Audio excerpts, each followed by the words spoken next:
মৃত্যুদণ্ড এই শেখ হাসিনার জন্য উপযুক্ত বিচার।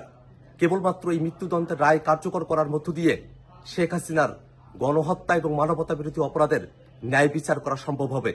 আমরা সরকারের কাছে আহ্বান জানাই, অতি দ্রুত সময়ের মধ্যে আজকের ঘোষিত রায় সরকারকে কার্যকর করতে হবে।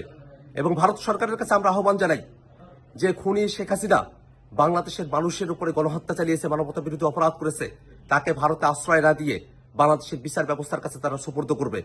এই বিশ্বের বাসীর কাছে একটা নজির তৈরি হবে শেখ হাসিনার রায় কার্যকর করার মধ্য দিয়ে।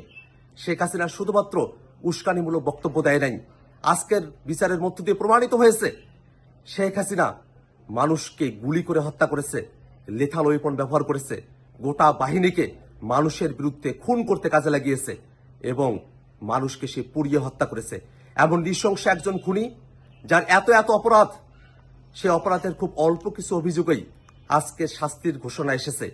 তার বাকি যত অপরাধ আছে সবগুলো অপরাধেরও বিচার হবে এবং এই গণহত্যাকারীরা তাদের শাস্তি কার্যকর করার মধ্য দিয়ে পৃথিবীর ইতিহাসে একটি নজির তৈরি হবে, যাতে করে আর কোনো শাসক, আর কোনো গোষ্ঠী তারা যেন গণহত্যাকারী হয়ে উঠতে না পারে, মানবতা বিরোধী হয়ে উঠতে না পারে।